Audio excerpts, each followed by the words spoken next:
I'd made a decision to begin a new life without him. Those words hung heavy in the air of the upscale restaurant where we had gathered to celebrate my daughter's college graduation. Gregory, my husband of 28 years, stood with his champagne flute still lifted, his shocking announcement replacing what should have been a heartfelt toast to Amelia's success. The soft clinks of silverware came to a sudden stop. Conversations froze.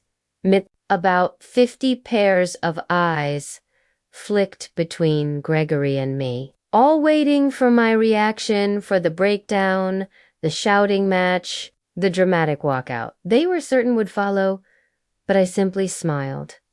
Congratulations on your honesty. My name is Bianca Cordoel. I'm 54 years old, and until that moment, I had flawlessly performed the role of loyal wife and doting mother. I had shelved my own career dreams to support Gregory through 3 entrepreneurial ventures, to complete career changes and an endless cycle of finding himself. I raised our brilliant daughter, Amelia, who now sat beside me, her graduation cap still resting awkwardly on her head, her face frozen in disbelief.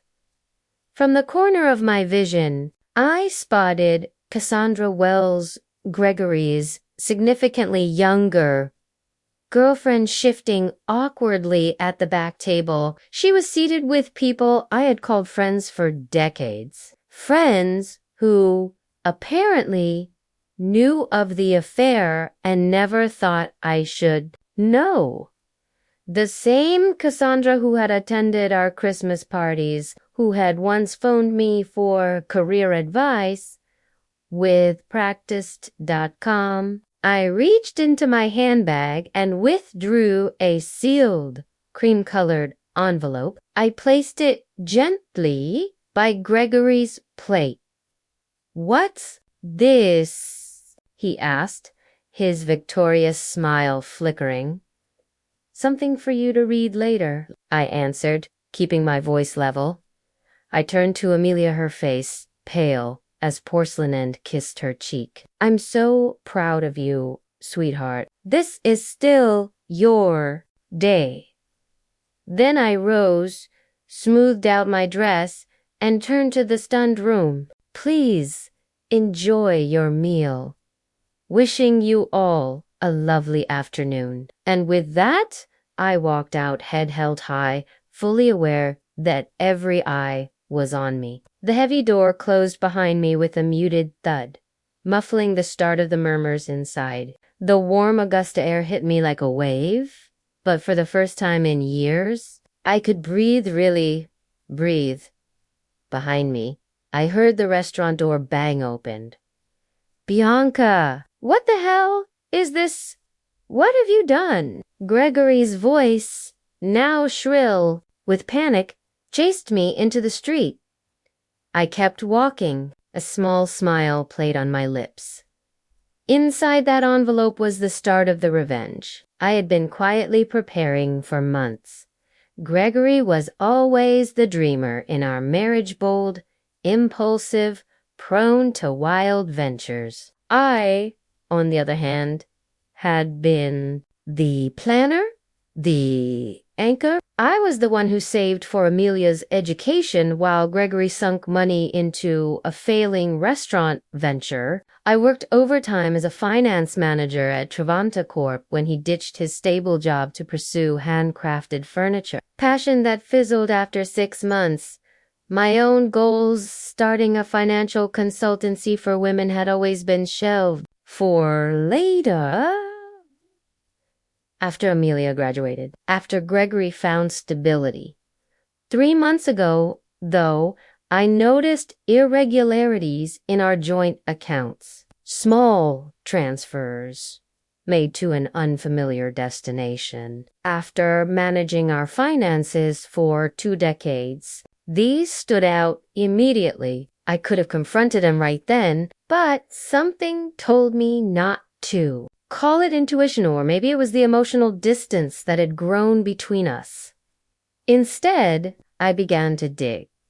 What I uncovered went far beyond my worst fears. Gregory had been transferring money into a hidden account for over a year. He had also been wining and dining Cassandra at upscale restaurants, buying her jewelry, and even browsing real estate, all while insisting to me that we needed to cut back and prepare for retirement.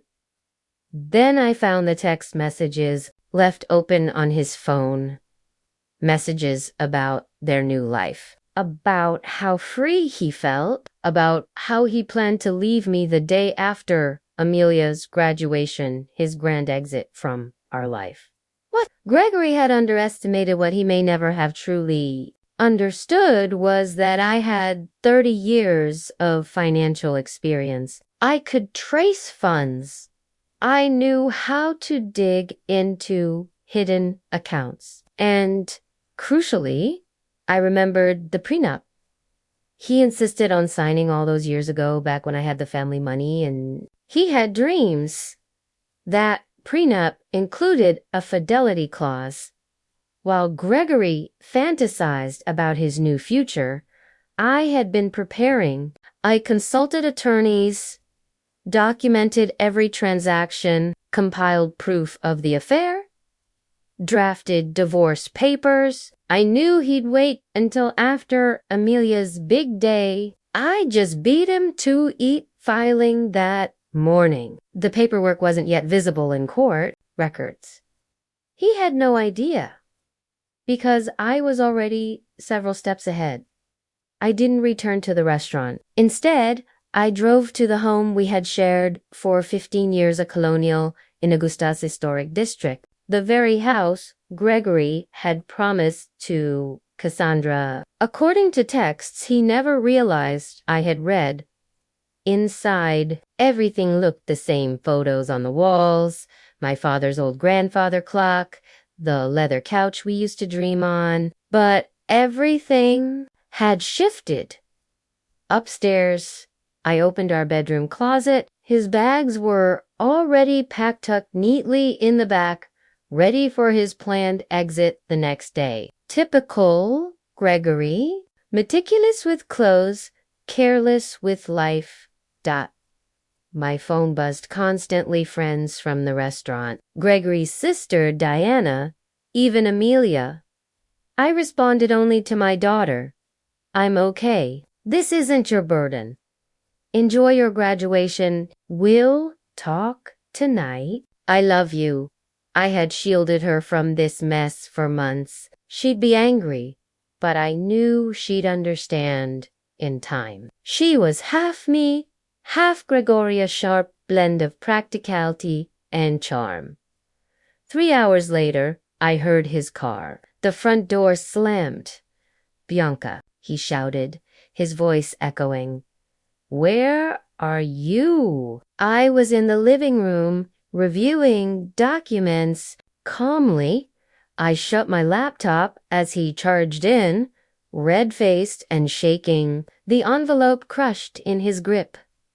"You served me divorce papers. Today? I thought it aligned nicely with your plans," I said, unshaken. "You wanted to start a new life. I'm simply expediting things. You had no right."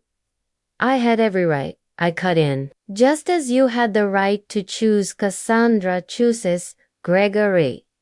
We all make them." "The prenup expired years ago," he said, suddenly smug. "Any lawyer will say." So I allowed myself the faintest smile. Actually, it didn't. Section 12 fidelity clause remains active throughout the marriage. Perhaps your lawyer missed that. "Oh, wait, you didn't consult one, did you?" The color drained from his face. That prenup his precious shield had just become his downfall. "You can't do this," he muttered, collapsing onto the couch. "We built this life together. I said, and you decided to end it just not in the way you thought. His phone buzzed. Cassandra, no doubt. You've always been calculating, he said. But this is cold. What about everything we've been through? Doesn't 28 years count? It meant everything, I answered, which is why your betrayal cut so deep. For a moment, he saw, then maybe we can fix this. This wasn't a mistake, Gregory. This was a year-long strategy. You moved money, bought gifts, searched properties, and planned a very public breakup. You're overreacting. Am I? I played back a voice memo, his voice. After the graduation, I'll tell her. A public place is better, she won't make a scene. Cassandra's voice chimed in. She has no clue about the money. Gregory again. None. Bianca trusts me completely, that's her flaw. He turned pale. You recorded us. That's illegal, not in Georgia, I replied, as long as one party consents, and in our home, completely legal. I didn't record your intimate moments, I'm not cruel. I recorded your schemes. He stood abruptly. I need to make some calls. Your lawyer would be a good start. I was staying at Diana's. Gregory sputtered. My sister. She's quite disappointed in you. Actually, she saw you with Cassandra last Christmas. You told her it was nothing. When she realized it wasn't, she came to me. Yet another surprise he hadn't foreseen. Everyone's turning on me, he muttered. Ironic, isn't it? I grabbed my overnight bag. You have until tomorrow to remove your things. After that, the locks change. As I walked to the door, he called out, What about Amelia? Have you even thought? Don't use our daughter as your shield? I snapped. You weren't thinking of her when you made Cassandra your new family. His phone buzzed again. Cassandra's already at the apartment. She moved in. I smiled. The lease you both signed, the one you assumed went through? The leasing office called me for verification. I handled it. It never got approved. I left him in stunned silence, his plans unraveling. At Diana's bungalow, she met me with a fierce hug. Amelia,